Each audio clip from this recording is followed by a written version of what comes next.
د لوی سپېڅلي څښتن تعالی په سپېڅلي نامه چې ډېر مهربان او بخښونکی دی، ټولو قدرمنو کتونکو او اورېدونکو ته څوک چې په دې وخت کې موږ په ژوندۍ بڼه ګورئ، که څوک بیا موږ وروسته ګورئ، ټولو ته ډېر زیات سلامونه او درناوی.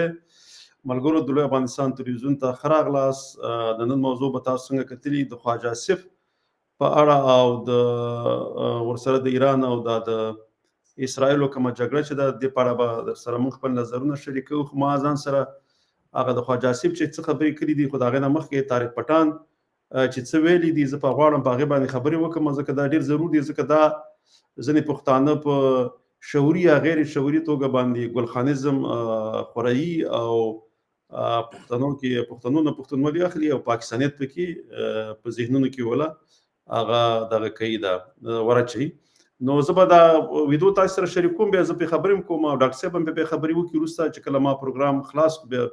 دغه ځینې شیونه به ځان سره نور کړي، بیا به پرې خبرې وکړي، خپل نظر به شریک کړي. ایران ته یو پته خو ولګېده که نه چې د پیغمبر علیه الصلاة والسلام حدیث دی چې کفر یو ملت دی، نو کفر یو ملت دی. دوی د انډیا سره ډېر خواږه کېدل، ایون تر دې چې پاکستان به ورته دا نصیحت کوم چې ته د انډیا سره ډېر خوږ کېږي که نه، او یو قسم له زما خلاف انډیا سپورټ کوي، دا کار دی ښه نه دی. ته وګوره که نه، د پاکستان په دې ځای کې ګوادر پورټ و، انډیا د دقې په مقابله کې چابهار پورټ په ایران کې دننه جوړ کړو، خو ایران ورله ځای ورکړو که نه. د ایران او د انډیا یو بل سره ښه کافي خواږه دوستانه و، پاکستان، ترکیه، آذربایجان به چې یو ځای و، نو د ارمینیا او د انډیا سره یو ځای ایران ولاړو. خو حق ایران ته نن پته ولګېده چې دا کفري ملت ستا چرته نو دا طارق پټان دی، لکه څنګه چې ما ویل، دا خپل یو ګلخان دی لوی، او دا دی یوه خبره وکړه، وایي چې یو حدیث ویو چې ټول کفار کنه لکه تقریبا هغې سره باید هغه خپل کفار هم یو ملت دی، باید هغې سره باید مسلمانان ځان وساتي او د هغې په مقابله کې ودرېږي، نه په طرفدارۍ کې. دا خبره سمه ده، خو دا خبره زه دې ته هم کومه چې کله ناټو او امریکې په افغانستان باندې حمله کوله او دغه پاکستان د لارې راتلو په وخت کې دغه حدیث نو کوم پنجابي ریاست کوم مولوي ته معلوم و، نه کوم عالم ته معلوم و، یا دغه نه دای پټو او نو دغه ولس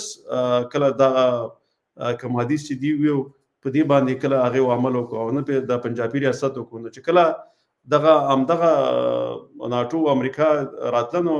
دوی ته شمسي هوایي اډه ورکړې وه د بلوچستان، چې دغه ځای نه به د امریکې د استخباراتي ادارې CIA لخوا د بې پیلوټه الوتکې چې وې د هغې حملې به یې کولې په افغانستان باندې. ورسره په څنګ کې جیکب آباد هوایي اډه هم ورکړې وه، کراچۍ بندر او هوایي ډګرونه یې ورته ورکړي وو، او بیا یې خپل د هوایي حریم چې دی د کارولو دپاره مطلق دغه ته اجازه ورکړې وه امریکې ته، چې دغه به تاسې استعمالوئ، او ورسره په څنګ کې به دغه زمینی لارې به هم قطارونه روانو افغانستان ته بتل. یو بل دا کار دی دا چې څه وایي لکه وایي چې د چاربهار کې د هند ته ځای ورکړو، هغوی هم ښه نه دي کړي. نو ستاسې دا ګوادر چې ته یادې، نو دا تا را چا جوړ کړو؟ خو دا هم تا د چین جوړ کړی دی. یو کافر چین دی، یو کافر هندو دی، دواړه کافر دي او دواړه مغه تا چې څنګه ویلي هغه حدیث کې چې دغه مغه یو خلک دي او د ټول د مسلمانانو ضد دي. نو څنګه چې تا ته کله ګوادر جوړوي او ستا په اقتصاد کې چین مرسته کوي، هغه به تا دپاره مسلمان شي، مګر که چېرته ماغه هندو ورشي او په چاربهار کې د ایران سره د هغې په اقتصاد کې د هغې سره ودرېږي، هغه به دغه شي ده کافر شي. د چلی چې دي دواړه کافر دومره ظلمونه چې چین په مسلمانانو باندې په چین کې کړي دي او ډېر مسلمانانو باندې ظلم او زیاتی کوي چې هغوی د خپل دین نه اړول، په وخت کې پاکستان چوپ پاتې و، ځکه چوپ پاتې و چې چین یې ښه ملګری دی. خو چې هندوی د دشمن دی، نو بیا هغه چې دی چې که د ایران سره ودرېږي، نو بیا دوی ته داسې فکر کوي چې بس یوازې دغه چین چې دی دا مسلمان دی، چې د امریکې نه ډالر اخلي هغه بیا مسلمان دی، چې د اروپایي هېوادونو نه ډالر اخلي هغه درته بیا مسلمان ښکاري او هغه صحیح دی. خو چې کله ستاسې ته څوک ډالر نه درکوي، بس هغه بیا دغه دی، حتی چې هغه څوک د ډالر درکوي بیا هغه د هغې په څنګ کې ودرېږي په خپل یو مسلمان ورور باندې چې حملې کوئ، هغه هم درته بیا سم ښکاري. زه به لږه دا ویډیو نور دغه کوم خواستن چلی چې طارق پټان چې دی دا ګلخانیزم سپورټ کوي، ما دې په خاطر باندې راوړم. زه به د دې نه وروسته به کله کله یوه نیمه ویډیو به د دې زه راوړم او زه به پرې خبرې کوم، ځکه د دې چې دی دا خاص کر د ګلخانیزم دپاره کار کوي او د دې دا کار چې دی دا خپله هم دغه د پنجاب استخباراتو لپاره دا کار کوي، د آی اس آی لپاره معلومات صحیح دغه کوي، خو مګر دای په داسې یو انداز باندې خپروي چې دغلته د پښتنو او بلوچستانو نه هغه د خپل قومیت تېښتي او پاکستانیت په دې کې خپروي. دا یو ورځ دی دا خبرې هم کړې وې چې نه قومیت ښه شی نه دی او ژبه چې ده دا باید موږ کمیټې په اصلاح نشو که دا د اسلام مخالف کار دی، مګر بیا چې قومي ژبه چې ورته اردو وایي بیا هغه پروموټ کوي او پاکستان ته چې قوم وایي بیا هغه هم پروموټ کوي. خو چې خپله پښتون او د بلوچستان قومیت راشي نو بیا په وخت کې دا بیا مسلمان شي او د ځان پسې نورې خبرې راوړي. خو نو زه به دا لږ نور هم دغه کومه دا یو څو خبرې نور هم دي چې بیا دا نشي خپلېدلی او هغه غټه دوکه ورسره دوی وکړه ده. دا وایي ته پاکستان کې اوس ټیکس نه منې، نه منم، زه پاکستان کې نه اوسم، پاکستان په ما مسلط شوی دی. ما کله ویلي چې پاکستان ته راشه زما په سر کښېنه، د ده په سر چاغ پخودی و چې ته ملکن ډیویژن ادغام کوو. که دا جوماتونه نه دا منځونه نه پړاګه د الله اکبر دا نارې په لوډ سپیکر کې نه لګېدې، چاته دا پته لګي چې د پاکستان اسلامیک سټیټ دی، اسلامي جمهوریت پاکستان، نه پکې اسلام شته، نه پکې جمهوریت شته، نه پکې پاکواله شته. د دې بعد د ګماشتې داسې په انتظار ناست دي چې موږ ملکن ډیویژن کې به لاړ شو، دفترې به جوړې کړو، موږ به خلکو نه ټیکسونه والو. والله په بالله حکم خو ته جاري کولی شي، خو پیسې زما په جیب کې پرتې دي، سر به ورکم خو تاله به ټیکس در نه کم. زما صنعت د دې خبرې اجازت نه راکوي چې زه ګورنمنټ ته ټیکس ورکم، زما تجارت هم ماله د اجازت نه راکوي چې زه ګورنمنټ ته ټیکس ورکم، او زما زراعت او زما سیاحت په هیڅ صورت زه د دې خبرې جوګه نه یم. زما بچي د لوږې مري، په کوڅو کې ټول ماشومان خیراتونه غواړي، خویندې میندې خیراتونه غواړي. د دې نه بله غټه بدقسمتي او غټه د شرم خبره کېږي. ما په دنیا په تاریخ کې ما د دوایانو په ډبي نرخ لیدلی، ما د نور ایټم د صابون نرخ لیدلی، ما د بل غوړو نرخ لیدلی په ډبو له پاسه، خو ما د بچو په سینو باندې د پیروخ نرخ په زندګۍ کې پشټ په دې کرب پاکستان کې ولیدو چې خلک راځي خپل بچي په کوڅو کې کېنی او بچي برای پیروخ. ملاکن ډیویژن تاجر صنعتکار، د ملاکن ډیویژن سیول سوسایټي، سیاسي جماعتونه، وکلا برادري، صحافي برادري، ټول په دې یو موقف ولاړ دي چې په ملاکن ډیویژن کې خدای منو، رسول منو، د پاکستان 99 حکومتونه منو، خو د ټیکس د حکم د سره د پاکستان منو. چې زما په معدنیات او زما په وسایلو ماته اختیار نه، زه د پاکستان د ګورنمنټ د حکم د سره قطعا منم نه. इसराइल ने Yemen, Iran और फलस्तीन को निशाना बनाया हुआ है. मुस्लिम दुनिया خبرې کوو خو لکه دې دغه ملکن په اړه چې دغه کوم ورور خبرې کولې پښتون، لکه زموږ نظر هم دا دی، خو د دې دا نظر بیا هم لږ دغه دی. خو خیر هلته چې څوک اوسېږي ځینې پښتانه نو که چېرته د خپلواکۍ یا د لوی افغانستان غږ نشي کولی چې چپ هم پاتې شي او پاکستانیت خپور نه کړي، دا به هم نو دوی غټ کار وي. ځکه چې که پاکستانیت خپروي او د پښتونولۍ هغه دغه د احساس د پښتنو نه اخلي نو دا بیا ګلخانیزم وي. خو مګر که چېرته یو پښتون د خپل ځکه هلته خو چې څوک د افغانستان د لوی افغانستان خبره کوي یا د پاکستان ضد خبره کوي، هغه به د پاکستان دغه پنجابي ریاست هغه به پورته کوي یا زنداني کوي یا ورته ډېر تکلیف ورکوي او هغه چې دی ډېر ظلم پرې کوي. نو دې په خاطر باندې هغه ځینې پښتانه بیچارهګان بیا غلي پاتې کېږي. هغه بیا ښه پښتانه دي، خو مګر هغه چې دي چې د پاکستان په فوج کې دي او بیا د زیم دغه خپل پښتانه او بلوچستان وژني، هغه چې دي هغه بیا د دغه دواړو قومونو غداران دي، ظالمان دي او د پردو سره ولاړ دي. په دې باندې به انشاءالله تعالی زه به یو ورځ بل مفصل یو پروګرام کوم، خو زه دا لږ شانته دا دغه خبرې دغه چې دی خواجه آصف د پاکستان وزیر دفاع دی یو څو خبرې کړي دي باندې متحد نہ हुई तो सबकी बारी आएगी. वज़ीर दिफा ख्वाजा आसिफ का OIC का इजलास बुलाने का मुतालबा. कौमी असम्बली इजलास में कहा कि तमाम मुस्लिम ममालिक मुत्तहिद होकर इसराइल का मुकाबला करें. ज्यादातर मुस्लिम ममालिक मिलिट्री तौर पर कमजोर हैं, आजमाइश की घड़ी में ईरानी भाइयों के साथ खड़े हैं. इसराइल ने यमन, ईरान और फलस्तीन को निशाना बनाया है. मुस्लिम दुनिया मुत्तहिद ना हुई तो सबकी बारी आएगी. वज़ीर दिफा ख्वाजा आसिफ का OIC का इजलास बुलाने का मुतालबा. कौमी असम्बली इजलास में कहा कि तमाम मुस्लिम ममालिक मुत्तहिद होकर इसराइल का मुकाबला करें. ज्यादातर मुस्लिम ममालिक मिलिट्री तौर पर कमजोर हैं. जिस तरह इस वक्त इजराइल ने यमन को, ईरान को, फ़लस्तीन को टारगेट बनाया हुआ है, अगर आज मुस्लिम दुनिया जो है मुत्तहिद ना हुई तो सबकी बारी आ जाएगी. OIC का इजलास बुलाया जाए और आलम इस्लाम का इत्तेहाद नजर आए. इसराइल के साथ ख्वाजा आसिफ چې دا کومې خبرې کړي دي څنګه دا یو کړه دا جوړ کړم نو زه به دې باره کې اوس خپل نظر له تاسو سره شریکوم. نو دا کومې خبرې چې خواجه آصف کړي نو که دې ته موږ دغه وکړو ځکه خواجه آصف دا خبره کړې ده چې چېرته موږ د اسرائیلو ته یو ځای نه شو مسلمانانو کې یووالی را نه ولو نو دا به ډېر زیات مشکلات پیدا کړي او دا اسرائیل او دغه دیو خو امریکا یاد نه کړه او نه اروپا یاد کړه، خو دغه متحدین به وي یو به اسلامي هیواد به وي او هغه به کمزوري کوي او ځپي به. خو مسله داسې ده اوس هم خپله په امریکا چې ده په دغه کې اډې لري په پاکستان کې دوی خو په خپله په ژبه باندې یوه خبره کوي خو بیا په عمل کې به هماغه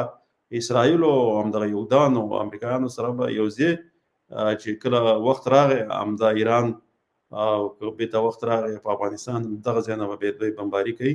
دوی خپلو ګټو پسې ګرځي خپلو موخو پسې ګرځي. باید ایرانیان هم هوښیاره اوسېږي او خپله د افغانان هم باید موږ هم هوښیاره اوسېږو ځکه څو دفعې دې په دې خپل منافقت او په خپل دغه چالاکۍ باندې دغه افغانان چې دي دا یې دوکه کړي دي ته فریب ورکړی. باید پښتانه چې دي افغانان دا باید هوښیاره اوسېږي. بله مسله داسې ده دغه مسله ده د ایران. نو ایران خو لکه څنګه چې په اوله ورځ باندې ایران ته ډېره قوي ضربه اسرائیل ورکړې وه خو بیا په دویمه ورځ باندې او په درېیمه ورځ باندې بیا ایرانیان هم هغه خپل کوم لرې واټن مزایل چې بلیسټیک مزایل چې ورته وایي هغه په صحیح رقم باندې استعمال کړي وو او په تل ابیب او په حیفا او په دغه منطقو کې د نقل جروسلم هم ایستلی دی. نو ځکه دغه منطقي ایستلي دي هلته هغوی ته هم ډېر زیانونه او تاوانونه اسرائیلو ته ماړولي دي. نو دغه جګړه چې ده د خپل موخو دپاره اسرائیل هم کوي او د خپله د ایران هم یو څه خپل اهداف په دې کې لري. ځکه د اسرائیل خو موخه دا ده ځکه هغه نه غواړي چې عراق دغه اتومي سلاح ولري او د اروپایي هیوادونه او امریکا هم دا نه غواړي. حتی دغه د سیمې نور هیوادونه هم نه غواړي. ولې نه غواړي؟ ځکه هغوی نه غواړي چې خپله هغوی خو اتومي سلاح لري خو لکه خپله اسرائیل هم اتومي سلاح لري خو دوی داسې نه غواړي چې یو بل هیواد قوت پیدا کړي اتومي سلاح ولري. ځکه بیا به د دوی کومې غوښتنې چې دي او کومې پالیسیګانې چې دوی جوړوي دغه وروسته پاتې هیوادونو ته بیا به د هغې په مقابل کې هغوی ودرېږي او بیا دوی هم ډارېږي که چېرته بیا دوی په هغوی باندې حمله کوي نو هغوی سره کومه سلاح چې دوی لري او کومه ټکنالوژي دوی استعمالوي کېدای شي هغه بیا هغوی هم ولري. نو دې په خاطر باندې دوی هېڅکله دغه اسلامي هیوادونه او خاص کر کمزوري هیوادونه نه پرېږدي چې اتومي سلاح ولري. ګنې همدغه فرانسه او انګلند او دا هیوادونه چې وایي چې ایران باید اتومي سلاح ونه لري دوی خپله دغه سلاح لري. اسرائیل چې دا خبره کوي چې دوی باید دا سلاح ونه لري خپله اسرائیل 140 نه زیات دغه اتومي سلاحګانې لري. ما په بله ورځ دې باره کې له 1200 روپۍ درانه وسیر شوي دي چې 140 دي که 160 دي دغومره خپله هغوی خپله دغه لري سرګلولۍ د اتومي سلاح لري. خو دا د په خاطر باندې چې هغوی نه پرېږدي چې دا نور هیوادونه قوي شي چې بیا دوی سره په مقابل کې ونه درېږي. نو دغه جګړه به لا دوام لري تر څو پورې چې امریکا د اسرائیلو په شا باندې ولاړي او اروپایي هیوادونه. نو دغه جګړه به دوام لري. روسیه خپله په یوکراین کې مصروفه ده دومره نشي کولی چې د ایران سره هغه شان ته ودرېږي چې څه رقم ورته پکار ده او چین چې دی هغه هم یو څه مرسته به ورسره کوي او که چېرته چین په پاکستان باندې فشار راوړي بیا پاکستان چې دی هغه هم د ایران سره ودرېږي خو هغه بیا په دوو کې به ایران چې د امریکا سره لاړ شي او که د چینایانو سره ودرېږي. خو چینایانو سره به ځکه ودرېږي ځکه چې هلته بیا هند چې دی هغه پاکستان په مقابل کې هغه ډېر قوي دی. نو ځکه دې دغه چې دی پاکستان هغه هم غواړي چې د شاته داسې یو پشتباني ولري چې بیا د دغه نورو قوي هیواد په مقابل کې لکه تېر ځل چې ورسره چین څنګه کلک ودرېد او هغه مزایل ورته ورکړل چې د هغوی هغه تیاري پې ویشتلې رافیل. نو دغه شان دغه ته بیا دوی ضرورت لري سپورټر ته. نو دا اوس چې دی دا که دوی دا اوس چې کوم خواجه آصف دا کومې خبرې هم کړي دي دا هم چینو ته ډیکټیټ کړي دي. یعنې دوی خو خپله د اسلام او د امت مسلمه په قصه کې نه دي. دوی صرف د خپلو ګټو په قصه کې دي چې څه رقم دوی ته اقتصادي ګټې رسېږي او نظامي ګټې ته ور رسېږي او دا په خوله چې څه وایي دا صرف دغه امت مسلمه خاص کر مسلمانان په دغه خپله خوله باندې فریب او دوکه ورته ورکوي. باید ټول قومونه په دې باندې هوښیار او پوه اوسېږي. په جغرافیایي لحاظ باندې زمیني جنګ د اسرائیلو سره مشکل دی ځکه چې په لاره کې که دوی که ایران په دغه باندې حمله کوي په اسرائیلو باندې نو اول باید عراق ته ورشي د عراق نه باید جوردن ته لاړ شي نو هغه هېڅ امکان نه لري. نو دوی زمیني جنګ ورته ډېر مشکله دی او که چېرته د سوریا د لارې ځي هم نشي ترې ځکه اوس هلته هغه حکومت چې راغلی دی هغه د دغه سره جوړ نه دی د ایران سره. نو د زمیني جنګ چې دی ناممکنه دی او فعال دپاره نه کېږي د اسرائیلو سره. اسرائیل چې دی هغه کولی شي ځان په یو طریقه باندې ځکه هلته د امریکې اډې شته دی ځان را نږدې کړي او راشي او ایران ته ورنوځي، ځکه هلته به دوی پکې نور خپل هغه پراکسي چې دي هغه هم لري، دغه چې دی د امریکا خپله په ایران کې هم لري، او اسرائیل چې دي هغه هم ځینې ډلې لري، ځکه هلته ډېر ښه قوي استخبارات دي. حتی د ځینې هندیان چې دي چې خپله په ایران کې دي هغه هم د هغې دپاره ځینې دغه کار کوي، د استخباراتو او هغه معلومات چې دي هغې ته یې ورکوي اسرائیلو ته. نو دا ځینې دغه شته دی، خو ځکه دې په خاطر باندې چې د اسرائیلو په څنګ کې یو ډېر قوي هېواد ولاړ دی چې هغه چې دی هغه امریکا ده، او ورسره په څنګ کې نور هغه اقتصادي قوي دغه هېوادونه دي چې انګلند شو، ورسره جرمني ده، فرانسه ده، ځکه چې بیا په کوم طرف کې دغه وي امریکا هماغه طرف باندې بیا خپله دغه نور دغه ما چې کوم نومونه اوس واخیستلم دا هېوادونه ورسره یا د جاپان هم ورسره کېږي بیا. نو دا د سره چې دا مشکلات شته دی، ځکه مسلمانان خو داسې دي چې دوی خپل هغه ګټو ته ګوري، همیشه د کفارو په څنګ کې ودرېدلي دي، خپل مسلمانان ورونه وژلي دي، لکه څنګه چې دا کار پاکستان کړی دی، دا کار ایران هم کړی دی، ځکه چې کله عراق بمباري کېدو نو ایران غلی پاتې شو، بلکې خپله دا اشاره یې ورته ورکړه چې کولی شي امریکا او ناټو او دغه نور هېوادونه راشي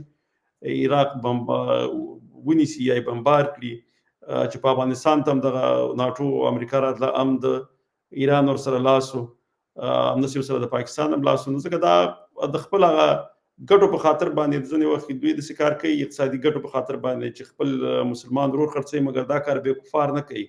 لکه که موږ وګورو چې کوم طرف ته امریکا ودرېږي دغه نور هېوادونه ورسره په څنګ کې ودرېږي، هماغه شانته ورسره بیا مرستې هم کوي په نظامي لحاظ باندې او هم په اقتصادي لحاظ باندې ورسره ډېر کلک ودرېږي. نو د هغې هغه اتحاد چې دی هغه ډېر قوي دی، او اصلا باید اسلامي هېوادونه یو بل سره ډېر کلک ودرېدلی وی، خو دوی نه ودرېږي، ځکه چې دوی هغه کوم مشران چې دي هغې ته وایي کرپټ، یعنې هغه خپله فساد کې ښکیل دي، او په فساد کې دومره ښکیل دي چې هغه صرف فقط خپل هغه ځانونه او هغه خپل کورنۍ څومره چې ورته نږدې یم هغه سوکاله او ارامه او خوشحاله غواړي، نور ولس چې دی هغه ورته داسې د هغې ته د غلام خیل کوي او خپله دا پې خپله دی حکمراني کوي، او هغه بهرني خپل باداران خوشحاله ساتي، او نور خپل ولس غریب او د علم او د دې شیانو لرې ساتي. نو بس الله دې موږ په دغه ولسونو باندې مسلمانانو باندې خپل رحم وکړي، او دغه چې دی دغه هېوادونه نه ودرېږي، خپله ولسونه خو بیا هم یو بل ته پوهېږي، یو بل باندې خفه کېږي، هماغه دې په خاطر باندې چې هماغه اسلامي کومه ورورولي چې ده د هغې په څنګ کې، ځکه موږ د پاکستان حکومت زموږ بدې راځي، هغه ځای موږ خپله خاوره ترې غواړو، مګر نور چې خپله خاوره زموږ لوی افغانستان جوړ شي بیا موږ ورسره نور کار نشته، هغه بیا د هغوی خپل کار دی چې پنجاب هر رقم حاکم په ځان باندې راولي هغه به راولي، خو موږ